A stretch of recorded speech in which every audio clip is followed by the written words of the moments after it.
I think that for the most part, it's raising too early, raising before there is a real business, and also very much not being cognizant of the threats that are apparent in their business, especially now with AI being something that can easily replicate and kind of like eat a business, so to speak, much faster than before.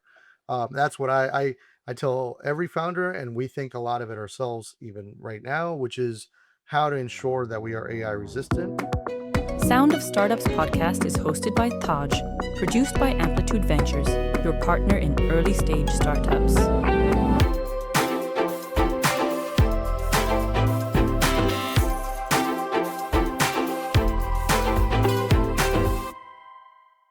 Hello, everyone. Welcome to Sound of Startup podcast.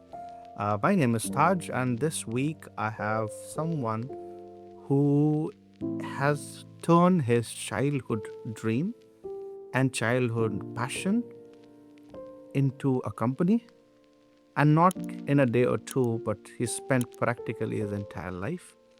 And he started playing music at a very early stage. He enjoyed it and he wanted to release his music. And at that point of time, there were only physical cassettes and CDs was the time. And that's where the early digital releases came, and he started releasing his own music, which led eventually him to create his own company, and which is called Symphonic. It is a music distribution platform. And he has seen the whole journey. It was one of the first pioneer to enter that industry, and today I can confidently say that Symphonic is one of the leading companies. uh, Beauty about him, George, is that he has slogged it for a good 8 to 10 years, I can say 12 years, and being made it bootstrap. And then he went on to raise the capital, and today Symphonic is valued at close to 300 million. His dream, to make it $1 billion company. And my dream, that one day when he makes his company $1 billion, then I can recap this interview and tell you all that I interviewed a billionaire. And with that, welcome, Jorge. Hi, Jorge. How are you? Doing well. Thank you very much for having me on. A beautiful introduction. I appreciate that. Yeah, fantastic. So, how are you? And where did you start it all? Yeah, no, doing great. It's ready to start the week, so to speak. Business started in Tampa, Florida, here in the USA, back all the way in 2006. This will be our 20th year, actually. And how did it started? Yeah, my background was in music production. So I would actually make music, electronic music, and I would, at the time, the only real way of kind of getting music out there was in the physical format, so vinyl and CD, and I just did not have the means. So, like a typical entrepreneur, I thought, well, how else can I do this and achieve what I'm looking to do, which is release my music primarily.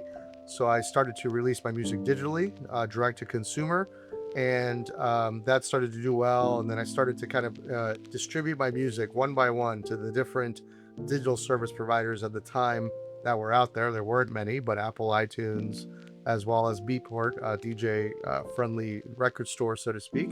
And that did really well. And I thought, okay, now I have something. I have digital distribution and a digital record label, and thinking about music and getting it out there in that way, effectively, kind of like in the beginning of the revolution of sorts of physical to digital. But when did this personal journey converted into a professional and company, and how was this company born, Symphonic? Yeah. So the company officially began in 2006, and I was working two jobs, so I was working a full-time job, and then at night and on the weekends working on Symphonic, just to get it to the point where it would be enough revenue to be able to go full-time. So I bootstrapped the business. I didn't, seek any outside capital effectively for about 11, 12 years. And it was really just, as they like to call it, sweat equity, putting in the work and starting to see the revenue and the fruits of that labor kind of happen, and then reinvesting into the business at that point. So 2006 was the founding, and by 2008 I was thankfully able to go full time. We were in a fortunate position because digital was so new, and every new month and every new year had never at all been even thought about yet. So we were laying down the train infrastructure for this business, where there was a lot of like, we'll see what happens, but it sort of started to just kind of churn really, really naturally. And our business benefits from the fact that we primarily aren't selling directly to consumers, but we're working with digital service providers and or entities that already have a consumer base built in. So just getting the products in there meant, pretty quick access to revenue, because they were obviously doing their part to grow their business as well. And there was just natural excitement for digital, because there wasn't that much music back then to be able to buy and so forth. Makes sense. Okay, so Yeah. let's get to Symphonic. Sure. What it is. Yes, absolutely. Well, first, it is a classical music term, but effectively, if you make music, you can come to us and we'll distribute it and deliver it to Spotify, Apple Music, and help monetize even on social media platforms like Instagram, TikTok, etc. And the reason we exist is all of these platforms really can't accept music directly from artists, simply because there's so many artists and so much volume of content, that they depend and work with a company like us to ensure that music can be distributed through our funnel, and that also goes through various important checks and balances, namely checking for copyright, infringement, ensuring that something might be AI or not nowadays. So anytime that you're also listening to a song on Spotify, a royalty is earned, and we're consolidating all those royalties from not just Spotify but every digital service provider, and then paying it and reporting on it to every record label and artist that works with us. So there's extreme transparency. You get to know how much your music is streaming every day, as well as you're getting paid every month from those streams through the platform. Interesting. What makes Symphonic very special or different from what we have other than the what makes it so special? Yeah, so I mean, first off, it is a for artist by artist type of mentality. A lot of my team members have lived this life, have created record labels in the physical and the digital realm, but also, we've built some really unique technology that I think isn't really out there. We make it to where it's easy to transfer your catalog to us, for example. We make it to where you can pay your contributors. So if you have a graphic designer or a co-producer or a singer, you can use our platform to say, I want to pay 10% of this song to this person. Things of that nature to really help someone have effectively a system of record with us is really the unique factor. But ultimately, beyond that, it's about the personalized approach, the development, the educational aspects of what we do. Everything that I was kind of like seeking is what we want to always give back. So that way everyone can be on as even of a playing field as possible. And that level of service, education, and development we often hear is kind of lacking a lot in the music industry and with our competitors. So we're aiming to always ensure that we're delivering on that service. Okay, that makes sense. What was the hardest part of building this whole company? Yeah, I mean, I think very much it was in the beginning, going back to the control, was finding people that could do the positions that I was sort of doing. I was wearing multiple hats at the time, and that was actually harder than sort of letting go control of ownership. It's like, who can do the job that I feel like I'm doing at the same level and that I could afford at the time from a bootstrap standpoint. So that was actually one of the hardest things, is finding good people to be able to really, kind of like keep up the workload and keep up the mentality. I think that raising funds is very tedious and it has its difficulties, but I still wouldn't put it up there as difficult as being an operator and ensuring that you're building a great team and a great culture, and that you have people that are being productive. And the larger the organization gets, the more challenging that is, admittedly, to ensure that everybody's being productive and that they have the right mindset that they're bringing to the table every day. Now we'll come to the Symphonic fundraising. How was the journey like? When did you raise the first pre-seed, then seed, and then what were the amounts did you do it, and what were the step-by-step like challenges? For sure. So, I mean, first, from 2006 to 2017, it was literally like whatever money's bringing in, we're reinvesting. So not even one dime like was there being brought in or even considered outside. As the streaming industry grew around 2015 primarily, that's when we started to decide, okay, this is now the right time to consider, getting funding into the business. And, first it's really just kind of seeing what the market looks like. Because I'm in Tampa, Florida, I wanted to just see if there was any private equity in Tampa. So I wasn't looking necessarily for any funds that had invested in the music industry. I was primarily focused around technology focused funds because we were very fueled by technology and we still are. So that was the vertical that I chose. And I kind of wanted to effectively find a vertical that was in music so that I could balance my brain and my experience from a tech and business and finance standpoint. So in 2017, we did close on our first fundraise, but I will admit that before that, we started talking to that company around 2015-16, and we were just not big enough yet at the moment for them to invest in us. So they were very helpful, gave us great feedback that we then applied. And then a year later, we did grow. We went back to them and said, hey, now we might be in a good position. So in 2017, started the process, namely finding out what the type of money it was that we needed at the time, and also like laying the framework of what we needed to do to get a fundraise. So we were in cash accounting, so we needed to go to accrual accounting. We did an audit and things of that nature, which I think are important things that business owners need to do, even before you're fundraising, if you can afford it, of course, because some of these audits can be expensive.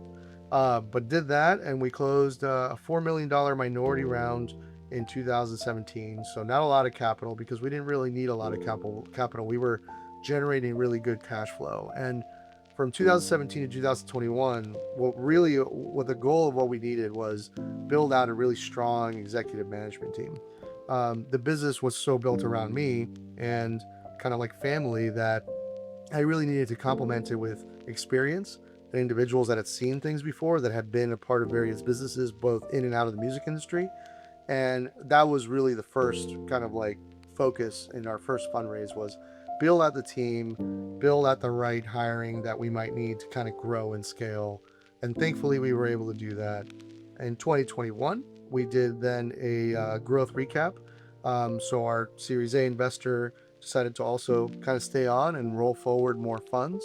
So in 2021, that was a $37 million round. And that further, I think, helped bolster not only the team, but really helped us get into more technology development, more international expansion, and has continued to grow and scale the business. And we're coming up on year 5 of that right now. So as a business now, we start to really see what might be next. I think the difference now between the bootstrap days is that capital is very much helpful and needed for a business like us, because we can actually buy more IP and be able to do more at a greater, faster scale. Interestingly, one thing very beautiful you said, you literally slogged for 12 years alone without any external capital. Yeah, totally. Started to kind of, while I started as like employee number 1, I ended up hiring individuals and even friends and some family members, of course, which worked out fine. But yeah, no outside capital, no bank loans, nothing. I mean, it was just, I wanted to make sure that, like, as a business owner, I wasn't ever thinking about investment capital or anything like that. It was more so of, how do I just make this business work and how do I make it make revenue and profit? And since day one, that was a bit of our mantra. And you sort of like live every day as if it's your last, in business, so to speak. And I think that's one of the biggest areas of fuel that I had and that we had in the beginning, because you never know, so to speak. And you are all doing this in America, a land where everything starts with investment. Yeah. I was born in the Dominican Republic. My family moved here. I live in Tampa, Florida currently, and grew up here effectively. It's in 1992, so understood the aspects of capitalism, so to speak, but never until I really started the business, so to speak. How do you feel when you see these young startups saying 50 million, 30 million valuation and practically nothing, and then give me like this much money, this much runway? How do you find it? I look at a lot of these press releases sometimes, and I very much know that it is a faking it till you make it, and there's a lot of optics sometimes. At the end of the day, it's important to just build a business. I even tell a lot of founders, I talk to very many different types of founders and entrepreneurs that are starting something and are immediately asking for capital. And I ask them, like, is this really a business yet, or is it going to be a business? So I always like to recommend for some people to really know what it's like from a bootstrap standpoint and just like live it and struggle with it, because it really does, I think, create a better business. So I think to answer your question, I think it's a sign of the times. There's certainly a lot of capital coming in, but I also think nowadays it's probably going to be harder because of what is happening with AI and kind of it disrupting tech and so forth. What always stopped you from not raising? I wanted control of the business without having to answer to anybody. Ultimately, that was really it. But then I started to realize that sort of viewpoint doesn't lend itself to creating a great business. You know what I mean? And private equity has at times a stigma, if you're a founder, of it potentially being negative, but it can really help fuel you. I graduated high school, started the business, and kind of that's my journey. So the greatest education that I've had has been doing this business and working with private equity. And I think I've got a PhD now, being able to have done this, for so many years and seeing many different types of founders and sort of private and capital partners as well. And I'm still learning. You're always constantly still evolving and learning and so forth. But I think it was really the fear of control and losing it. And now I think less about that because I'm more so focused on just building a strong business that can really, grow value for our shareholders. What was that one day? It was like, no, I don't want control. Because if you held it for so long, how did you let it go? First, I mean, the process itself kind of like makes you get there. Whenever you're raising capital and you're exploring to raise capital, like you along the way, you start to really detach yourself from your baby, so to speak. So I think that's one thing. But even before that, just seeing that there were more competitors coming into the market, seeing that they were raising capital, and seeing that finally the music industry had turned around from the slog of downloads and started to grow fast in streaming. That's what it felt like the right time. And also there's more capital coming into the industry again, that I really felt like now's the right time to at least explore. And then throughout the process of raising is where I got more and more comfortable, because I started to see the value of working with other professionals that could help shape your viewpoint. Makes sense. So, like, there are two school of thoughts. One is I will start the business the day I have an investment, and then the whole startup will work. And there's another school of thought: I will sweat as long as I can, and then I realize that I need to grow, then I will go and ask for money. Exactly. I'm definitely wired to be more of the latter, because I feel like it's important to go get funding when you've got something to go get funding for, so to speak. And I also think that if you are able to grow and build revenue, if you're able to do it in a bootstrap sense, you can still retain control. You can still have a huge equity position as well, if that's something that you're interested in, of course, as a founder. But what is a mistake founders often do in that domain? I think that for the most part, it's raising too early, raising before there is a real business, and also very much not being cognizant of the threats that are apparent in their business, especially now with AI being something that can easily replicate and kind of like eat a business, so to speak, much faster than before. That's what I tell every founder, and we think a lot of it ourselves even right now, which is how to ensure that we are AI resistant, and or that everything that we're doing kind of is difficult to replicate with just technology, because there is a sort of technology plus human element of what we do. And that's an important part of what our industry thrives on. So I have a lot of discussions where I'm like, well, is this a real business yet? And what are you thinking about 5-10 years from now? And I think that starts to sort of like get people to think, oh wow, maybe I'm not ready yet for funding, because sometimes people just think way too early about it. Do you believe this AI is a hype and it will go away, or it is a monster that will eat everyone, especially in terms of music? Yeah, I mean, I think what's interesting is in terms of music, I think it's going to be quite additive. For a business like ourselves, now we're seeing more content being created, which means more customers. At the same time, that's also more downstream work that we have to do to sort of help police the ecosystem, and work with our DSP partners. There's more standards and things of that nature that we have to do. But also, as a producer, somebody that's made music, from scratch, it's tremendously beneficial to have that assist you. So I'm a big fan of it. I just believe that there should be enough human, touch in art and creativity versus just it being 100% AI. But we're generally pretty adoptive, and I think in general, this thing's happening.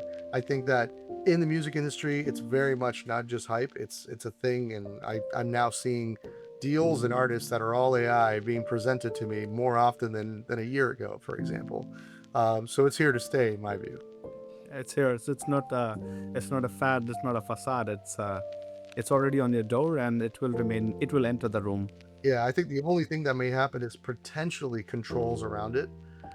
Maybe different valuation or a different value per stream, for example, for an AI song versus a human song. But it depends really on who kind of can determine that. And ultimately, it's the digital service providers like Spotify and Apple that kind of currently hold the ability of saying that. But that's my natural question. I mean, where will this whole censorship, so-called artistic censorship, saying that, oh, this is AI, this is human, this will be monetized, this will not be monetized? I mean, go by that logic. When photography existed, then painting existed, the printing press existed. I mean, we have seen the evolution in every industry. Films, the same thing happened. So don't you think it's like there's so much of resistance just because it's about paying money now? Yeah, I think that I'm very much in agreement with you. So first, I think that people, like the general consumer, really doesn't care. If the music is good, whether it's AI or human, they're going to enjoy it, period. I don't care who argues with me about that. That's just a fact. Now, I think that people in our industry and that live this life day to day, it will start to be less of a problem once there are more licensing deals and once there's more legitimacy to this kind of like new industry, for example. So the big issue and why there's been resistance is just because of the nature of how these companies have trained, their music gen products, and just scraping, obviously YouTube and streaming platforms and so forth, and not creating a licensing model. Now they're going to have to create a licensing model in order to thrive. And I think the more of that happening and the more potential capital that brings in for IP, that's when people start to become much more aware. It's the same exact thing that happened with the streaming industry. Everybody was pretty afraid of Spotify, and the streaming industry started to grow, started to see that this is the way of distribution and revenue being made. And now you're primarily listening to music and streaming platforms. There's still obviously an argument for how much a stream should be worth, of course, but I think at the end of the day, there's not as much resistance to being anti-streaming as there used to be when I remember that when streaming first kind of came about in the 2009 to 2012 timeframe. So I believe that AI in creative industries suddenly came. Yeah. And it was so sudden that nobody thought it is coming. Right. And it came so fast, and nobody had an idea what to do. And people are still figuring it out. I totally agree with you on this. I mean, ChatGPT came out, and then a year later, other tools start coming out. Now there's a lot of dialogue around Claude and Gemini and all these different tools. And now every company is very much focused on potentially downsizing headcount and making their companies much more AI native and infused. However, the costs are now starting to increase, and they're slated to increase more and more. So by getting rid of people, now you're actually spending more. So this is the thing.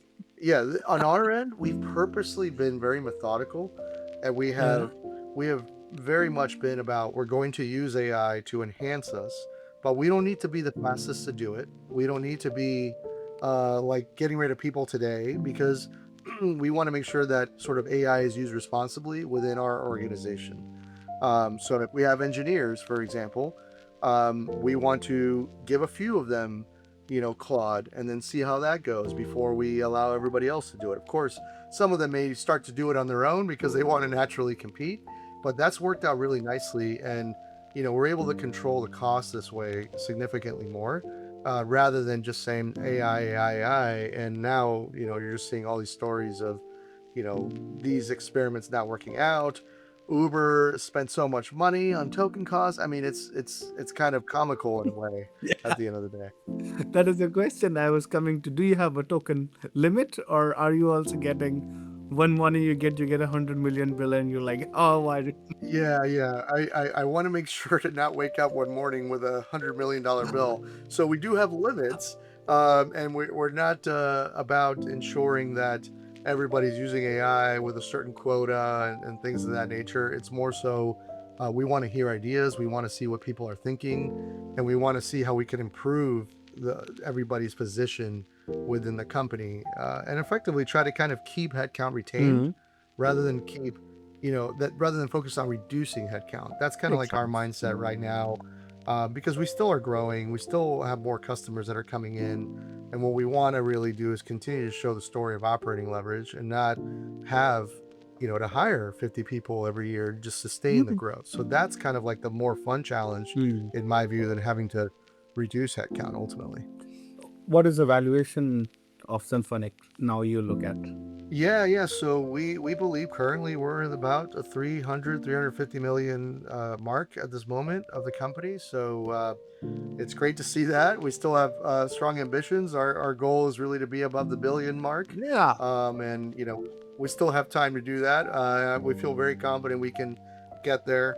It may take more capital here and there, more moves that are bigger bets, I would say, whether it's M&A or even just buying masters and IP, which is becoming to be a big piece of what it is that the music industry is doing.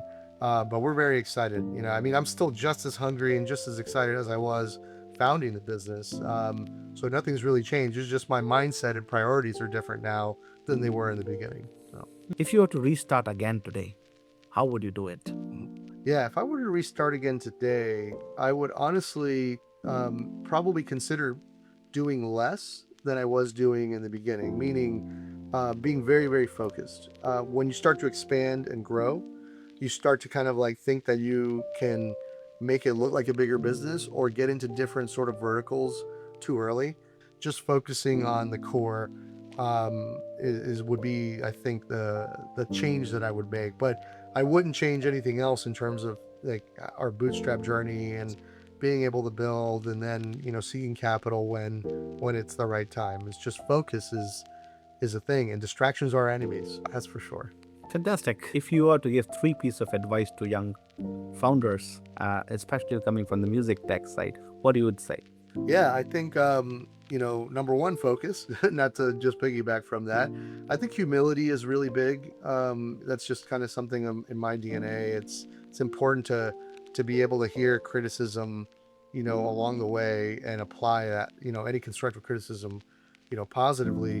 And then ultimately, I think just really thinking hard right now about where the industry is going. And there is going to be disruption, but I think disruption is good. So thinking hard, even talking to LLMs and just kind of like sanity checking your ideas, especially if you're beginning something from scratch, is something that I like to do. That goes back to sort of the focus and not making mistakes. It's like it's a viewpoint. It's not the Bible. It's just a mindset where you could just at least test yourself in ways that you haven't been able to do before. Are you saying you should talk to AI more to improve yourself? I am into it. Yes, I'm not opposed. I mean, obviously it has its limits, and you still should talk to humans, of course, but nowadays, like, there's still such a mindset that is difficult to break in organizations and in people. So there's certain things that are instant grat and certain things that really do need to depend on some human thought and time in order for you to get a result from it. So I think that's why I'm a fan of talking to LLMs. Well, talking to human is now as important as talking to AI, because Absolutely. AIs are everywhere and they are a reflection of our thoughts. And there is no harm in being resistant towards new things, new technologies, new ideas. And I strongly feel AI is the face in creative industries, broader creative industries. Music, now it's music, and music has its own journey. I mean, starting from gramophones to DVDs to gramophones, and then vinyl, then you had a CD, like hundred of variations we had it. I think things survive, and I think what is undisputable that you still need human creativity, human endeavor to make things original they are, and I'll say that a bad original is always then a good fake. So I totally agree, and I think everything you just mentioned, I concur with. That's for sure. so that brings to our end of podcast. Thanks, George, for your time, and thank you so Absolutely. much for having us, for being us with us, and we really learned a lot, and we wish you best of luck. And we would be more than happy, and we'll writing you a personal email the day you touch 1 billion valuation. That's my dream also, because then Awesome. All right. I'll let you know when that happens. Hopefully sooner than I think. We'll see. my claim of fame would be I interviewed a billionaire. Well, there you go. There you go. Well, hopefully I can do that. And thank you very much for having me on and doing a great job with the podcast for Thank you sure. so much. So thank you so much. Next week we will meet with the new guest for the new with the new ideas, and we'll continue our journey with talking with founders who have created inspiring stories. And thank you so much, and see you next week.